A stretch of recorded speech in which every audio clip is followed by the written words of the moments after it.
Are you sitting comfortably? Are you sitting comfortably? Are you sitting comfortably? Then I'll begin. And now for something completely different.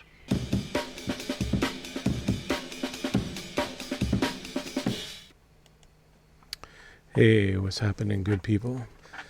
Thanks for joining me again. This is now episode 4 of Decoding My Dreams. I wasn't expecting to be doing this so often, but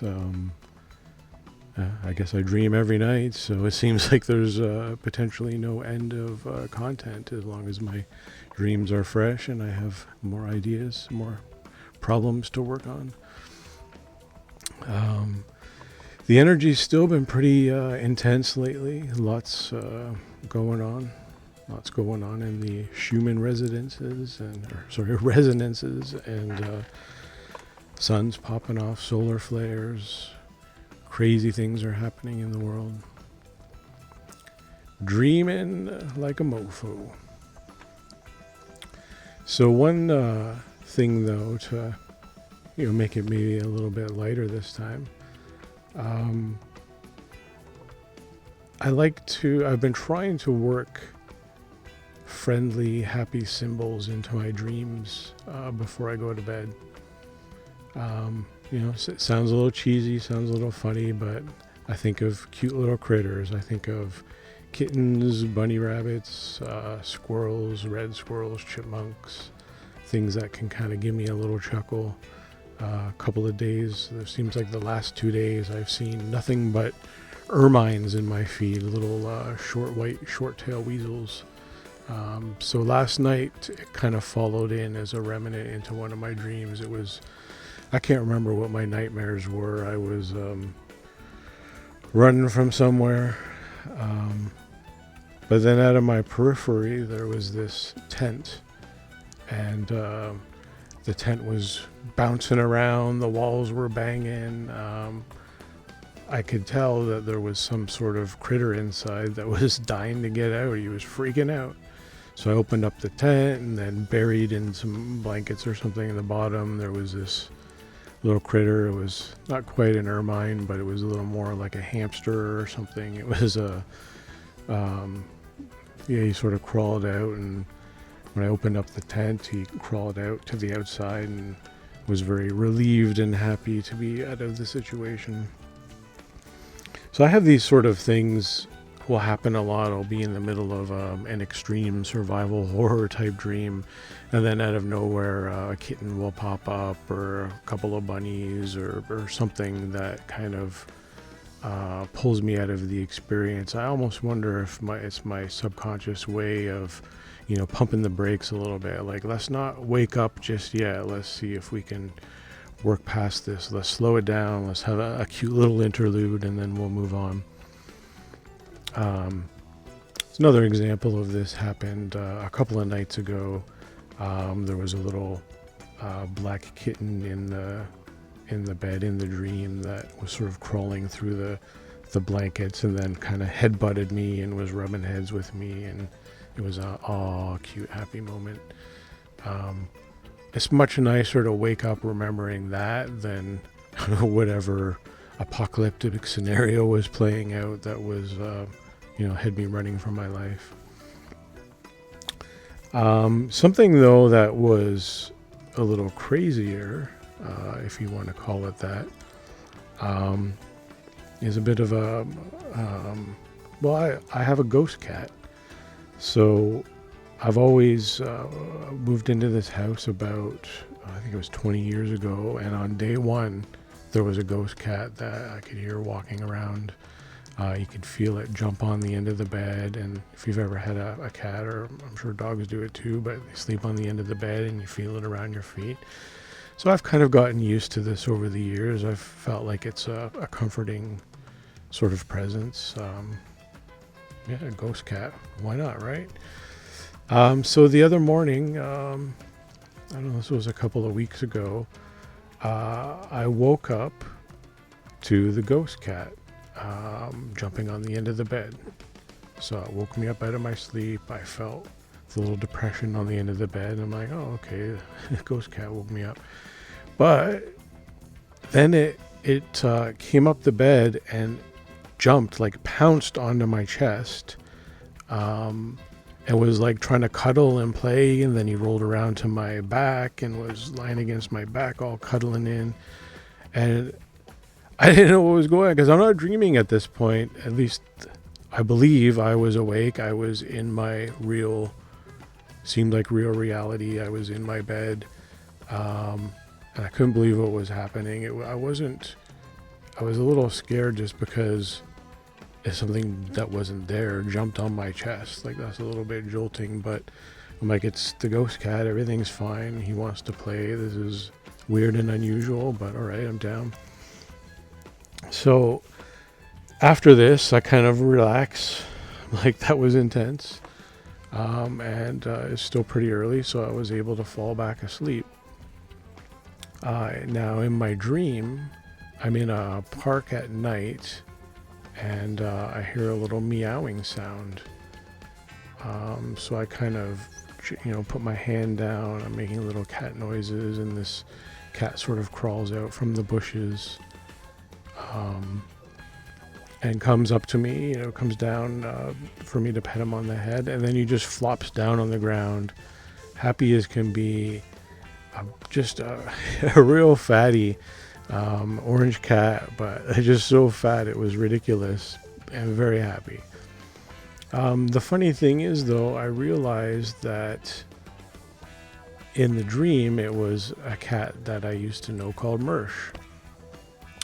Mersh was a cat back in my university days. I was in my roommate's bedroom looking out the window into the backyard, and I heard this meowing, and there was a little sad little skinny stray cat that was hiding under the couch. Yes, we were ghetto students, and we had a couch in the backyard, which the neighbors were not happy about, but this poor little cat had trying to make a home there. So me and my roommates went out, and we were able to coax him out of the couch and brought him inside.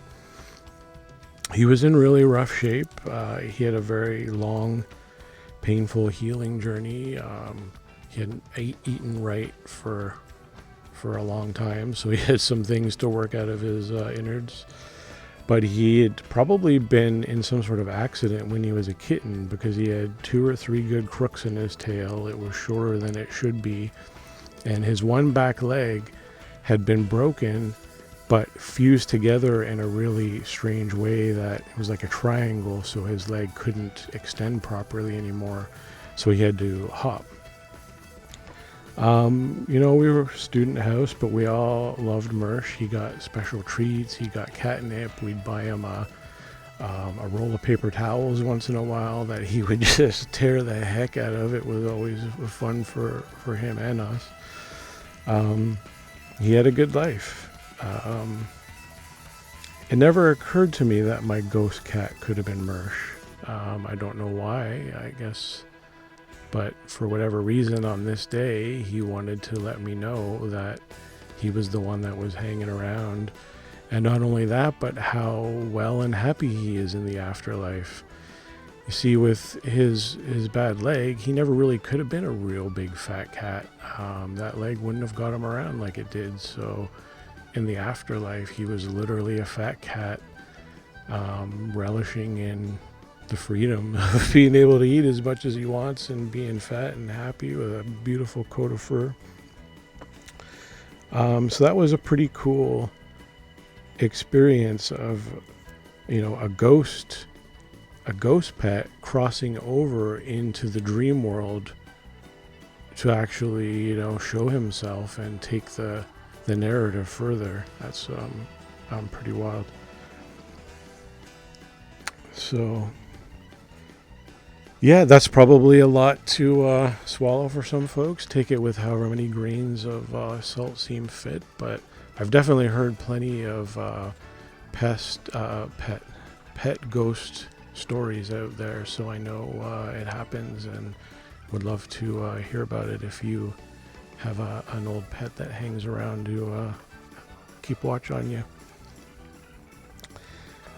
So yeah, going back to, strategies for bringing more positivity into the dream world. This is something I struggle with. I think part of having a bit of a mental health trouble right now, I do struggle with complex PTSD from a combination of childhood issues along with adult issues that sort of all collided. But part of that it also happens with depression and other mental health issues as well. But it can be very hard to visualize, to get your creative juices going, to picture happy things, to have hope even. What's a sweet dream? Dreams should be a happy, fun time. What is a sweet dream? What's something I actually want to dream about? What's something that would make me happy? I have a really hard time conjuring up these visions. That's where the simple cute critters, that's something I can try to see before I go to sleep. A little cat or a little chipmunk or whatever it is, or bunny. But this is where I find that AI can really step in and help out with the problem, because so what's something to think about? What's your dream home? Where would you love to live? What's a fantasy place to visit? Sanctuary. These are a few words: dream cabin, cabin on the waterfalls. I can punch into AI and AI can give me the vision that I'm not able to conjure on my own. And I think that's a pretty cool thing. So I've been leaning a little bit on AI over the last couple years to help give me the vision that I'm not able to produce on my own. But I think that has helped to stir my frontal cortex, my creative juices, along with plant medicines, just trying to get the mind working. And I think this is all part of the process, talking about the visions that I do have, the good and the bad. And the more you can work with, the more you can see, the more you can imagine, the more that you can bring into your reality, and then in turn bring into your dream world. And yeah, cool, right? So I guess that's about all I have to say for today's session. If you've had any pet visitation dreams, or if you do have a ghost pet that hangs around, I'd love to hear about your story in the comments. If you have any tips or tricks for how to bring positive imagery into your dream world, I'd also love to hear about that. Right on. Thanks for joining me again. Have a awesome week. Thanks.